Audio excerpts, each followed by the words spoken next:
Welcome back to Rüniverse. I'm Andrew, and today I'm going to start a series going over each of the 8 facets of Rüniverse, or perhaps better known as colors.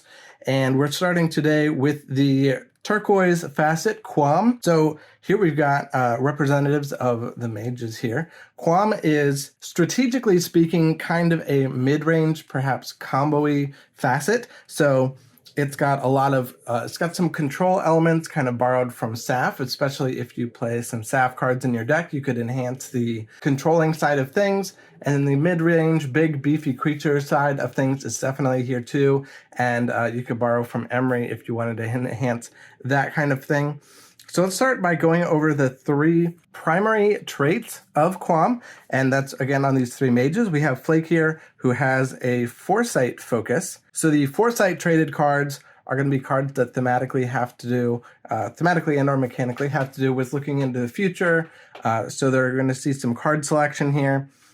Chawl is an Ice Mage, and Ice is a more disruptive trait, mechanically speaking. And then Loose has the Verve focus, and Verve is a trait that focuses on strengthening creatures in one way or another, and of course we'll see more of that. And then here we do also see Loose has the Quam gift, and we'll cover the Quam gift with one of Quam's other mechanical features later on. So let's start with some Foresight themed cards here. We have Glimpse. It actually has the trait there as well, and this says just look at the top 2 cards of your deck, put one on top and the other on the bottom, and then draw.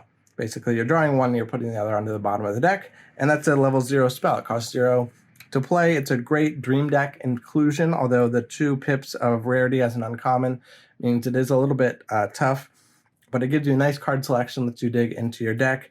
We've got Manifest, which is level 3, so it's a lot more chunky of a cost, but you look at 5 cards and you get to keep 2 of them, so it's a very powerful effect as well. I start out a lot of dream decks with these, although, again, with the 2 pips, that is going to cut into how many cards you can hit, but Manifest pays you back in cards. And then here we have the Scrying Panzen, which has Glimpse of Foresight. So it basically lets you glimpse if you have a Foresight mage having evoked the Scrying Panzen.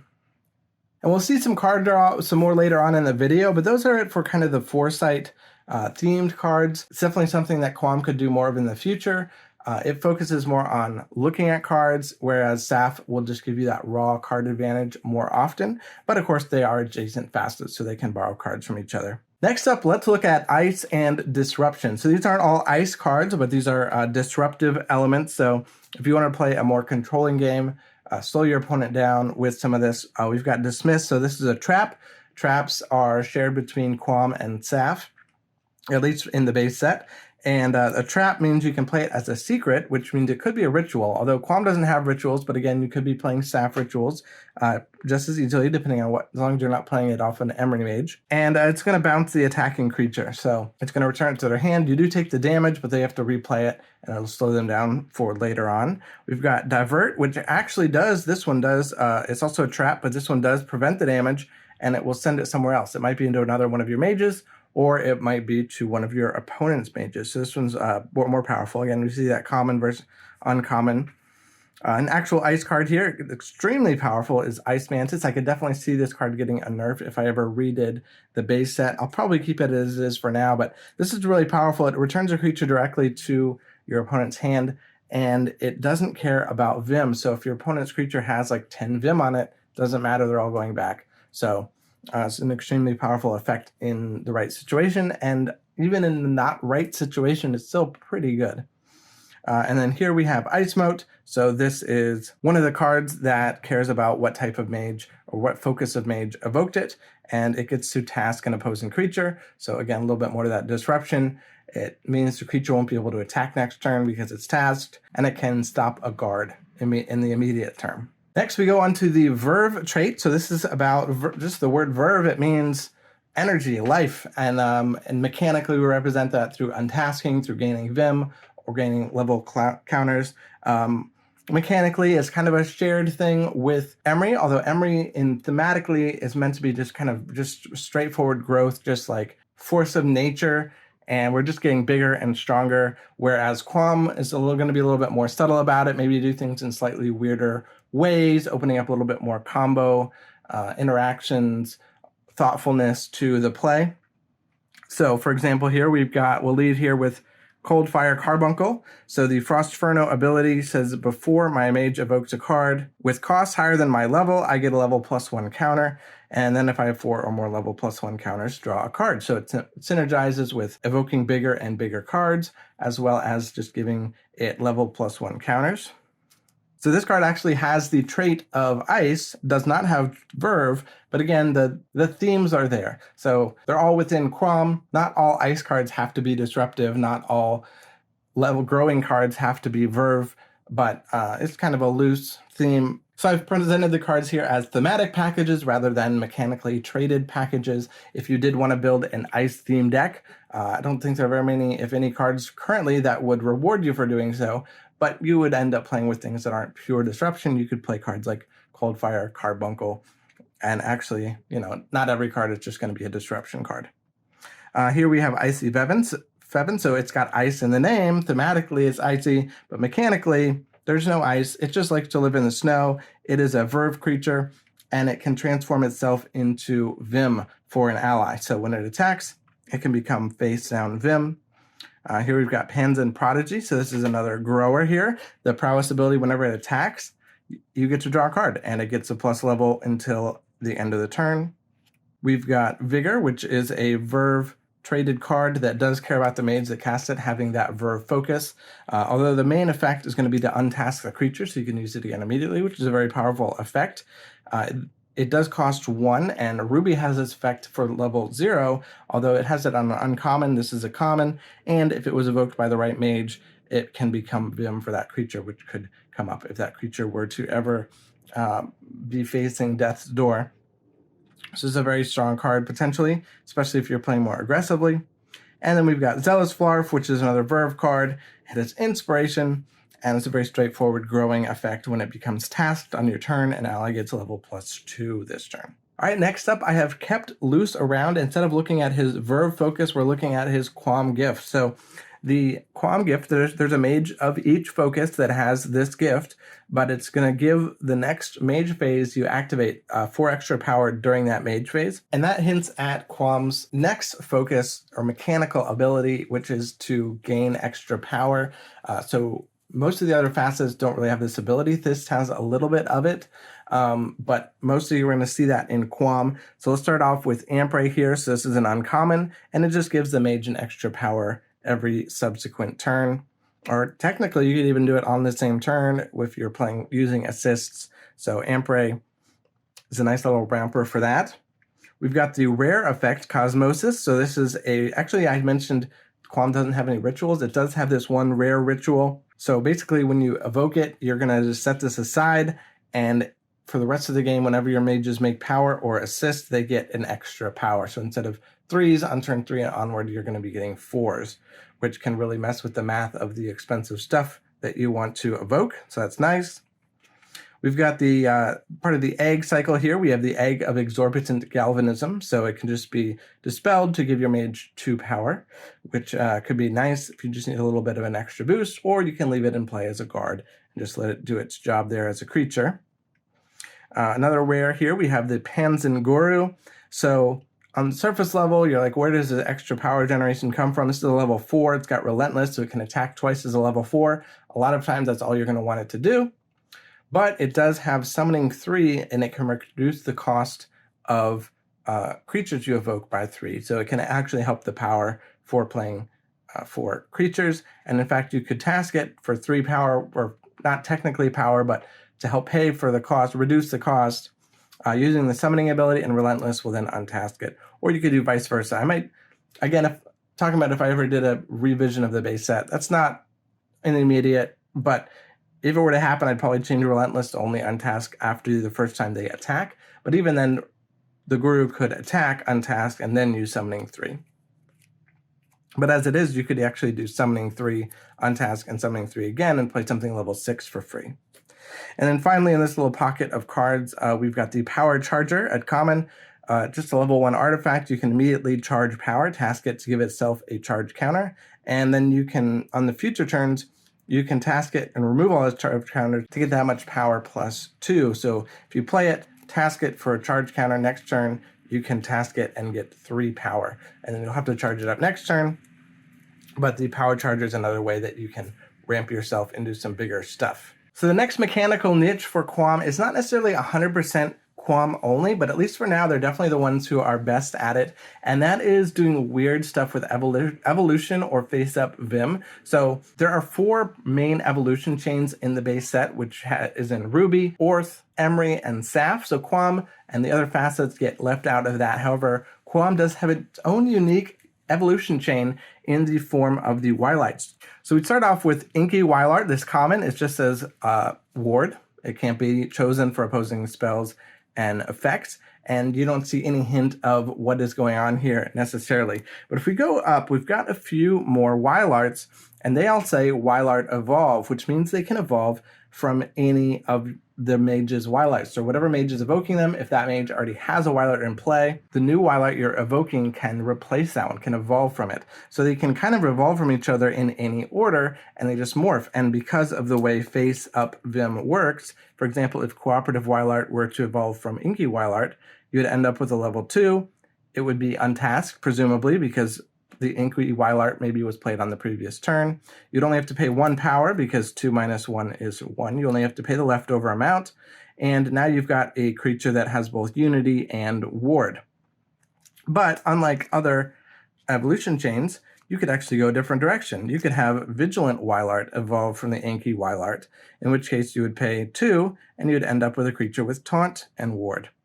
Or you could skip the Inky Wylart, and maybe you play Cooperative Wylart first, ignoring its evolve ability, but then you have the Vigilant Wylart evolve from the Cooperative Wylart, paying 1, 3 minus 2, and then you have a creature with Taunt and Unity.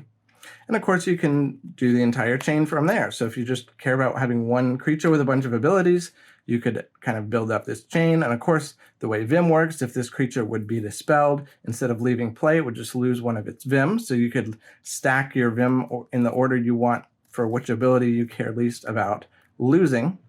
And then we've got a couple more Wylarts here. So we have the Hungry Wylart, level 5. Again, it's the same thing. You could evolve this directly from the Inky Wylart or at any point along the way there. Theoretically, you could even evolve Vigilant Wylart from Inky Wylart, covering that up, playing this for free, but you're downgrading your creature. You end up with a level 3 instead of a level 5. So I wouldn't necessarily recommend doing that. But so Hungry Wylart is going to give you Relentless on your big stack, Wylart stack, and then we have Wylart Singularity, the level 7. But again, if you're evolving that, it might only cost 2 power, or it might only cost 4 power. You're not going to have to pay that whole 7 necessarily, and you're going to end up with a big creature with all these abilities. And it adds Roaming, which is a nice little ability to let you move that creature around. So if you've got Relentless and Roaming, you can attack, send untask, send it to another location, and when you do that mage phase, they're going to be able to attack again. And then Taunt, so you can use Roaming to send your Taunt creature wherever you need it to be, stuff like that. So you kind of have like a little self combo creatures that you get to build your own creature the way you want it, basically, or depending on what you need over the course of the game. And not a Wylart, but in this same little idea, this thought space of weird evolution type of stuff, we have the Quam Elemental, one of my favorite cards. So this is a level X creature. You're going to pay as much power as you want for it, and it gets that many level +1 counters. So it's going to be as big as you paid for, which is kind of the normal standard of how creatures tend to work. However, it has the extra ability that you're going to get half that many face-up Vim from the top of your deck. So if you played it for 6, you're going to get 3 cards off the top of your deck. You're going to flip them over and you're going to put them underneath. Now, if it happened to be 3 Wylarts, you're going to end up with a creature that has all of these abilities. So normally when creatures get Vim, they're getting face-down Vim. So they just act as extra lives for the creature. But when you get face-up Vim, they're extra lives and the abilities. So this isn't evolution per se, but this shared ability mechanic through face-up Vim is similar to evolution. This is in the same space, and the mutable power is going to let you have a Quam Elemental with different abilities each time. You don't really know what you're going to end up with, but again, in this case, with this particular stack, you would end up with Roaming, Relentless, and Taunt on your Quam Elemental, which could be fun. Now, chances are you're going to get a mage or 2 in the mix, so it's not always going to be completely hits 100% of the time. Like getting 3 for 3 creatures is great, but if you hit spells or abilities that don't really help you that much, that's definitely possible. But if you build your deck around it, again, if you don't hit the mages, you can definitely get an interesting mix of abilities on that Quam Elemental. And it's not quite evolution, but it's in the same space. And finally, we've got 2 cards that kind of have their own little niches, different territory here. So we have Power Surge. So this is a rare. Another level X card, so you can pay X as much power as you want for that, and it's going to deal that much damage to something. So it attacks for X, and you get to draw up to that many cards. You can choose to draw fewer if you're worried about your deck running out. But then you have to discard a card for each that you chose to draw, so you can decide, how far into your deck you want to dig in order to replace some of the cards from your hand. Meanwhile, you're getting to attack for that amount and maybe take out a creature or break a bond or something like that. So this is playing around with a few different things. Mechanically, it's a payoff for being able to make a bunch of power, although you don't usually want to dig that far into your deck because decks tend to be pretty small, and in addition, you don't usually need to make that much power in order to take out a huge creature necessarily, but that option is there. So it's a payoff for the power generation element of the facet. It's kind of mechanically quirky, got some thought going into it, which is definitely part of the mechanical themes of the facet. And the card draw is part of Quam as well, even though it's kind of borrowed from SAF because it's not card selection, it's just straight card draw. But because you're drawing and discarding, I guess it is even card selection. So that is one potentially powerful and weird rare that doesn't necessarily fit mechanically into the other areas. And then maybe the weirdest one, and maybe my favorite card in the game, but here we have Snowmaster. So this is a level 3, and this innocuous looking snow play ability says once per turn, my mage can evoke a card from your snow play stack. And then it lists the 3 cards that are in the snow play stack. So let's look at those. But basically, you can play the Snowmaster and then immediately play another card. Now, doing kind of wild out there mechanical stuff is fair game for any facet, because I just like doing that kind of thing. But we can take a look and see what cards we've got. So Snowball is just a damage spell, and then it becomes Vim for the Snowmaster, effectively. So this is a burn spell, direct damage spell, which is not necessarily part of the color's color pie. So Snowmaster is definitely doing something weird there. But then it becomes Vim for the Snowmaster, and in that sense, it is kind of a verve effect. So you get to do that. And then we've got Snow Bros, and it says Harmony 2. It gets level +2 while it has 2 or more allies. That is actually a Sphene ability. So again, we're seeing some color bleeding. We saw direct damage on the previous one. Here we're seeing a Sphene effect, and then Taunt, which we don't see a lot of in Quam either. That's definitely borrowed from Emery or Orth, or some of the more defensive colors. And then finally, we have Snowmaniac, which can evolve from the Snowmaster and kind of buff up the Snowmaster. Again, so you'd end up with this little stack here. You would still have the Snow play. The Snowmaniac would keep the ability of the card under it, unless it would die and then it loses its Vim, and then you lose the Snow play ability. But now you're going to have a creature with aggressive, deft, and ward, which is not, again, a combination of abilities you would necessarily see in Quam. So it's definitely a quirky combination of effects that is borrowed from across the facets. It makes for a bit of a weird bleeding card, but some of that weirdness, I do feel like Quam is one of the weirder facets. Quam and Thist are kind of the oddballs in my mind when I'm going to design something. Now, with all that said, what is Quam's identity? What if it does all these different things? What is its real one mechanical identity? I would say it is a mid-range combo-y deck where you're going to be trying to put together different weird effects and playing that way. If you wanted to play more aggressively, you'd probably have to borrow stuff from Emery, play a bunch of small creatures, add in a little bit of the aggressive forms of disruption, so probably not the traps, but you probably would want to play Ice Moat, hoping for an Ice Mage, as well as the Ice Mantis to help you close out the game by removing guards. If you want to play a mid-range strategy, a lot of those tools are right here. You could definitely play a more controlling game by mixing in some SAF cards. Emery has some nice beef if you just want to go a more straightforward route. And then maybe play some top-end Quam Elementals to bring in some powerful abilities from the other creatures in your deck, or build around Coldfire Carbuncle and just have a graded scale of increasing levels of cards, or a bunch of high-level cards. Use the Quam's power generation to help you power out some big Emery creatures like Arboreal Liege. So let me know which of those strategies sounds most exciting to you in the comments. Thanks for watching. Let me know which facet you would want to see next. I've kind of got my eye on a pattern for completing the series, but feel free to throw in requests. Thanks for watching. Subscribe so we can get more subscribers, and bye.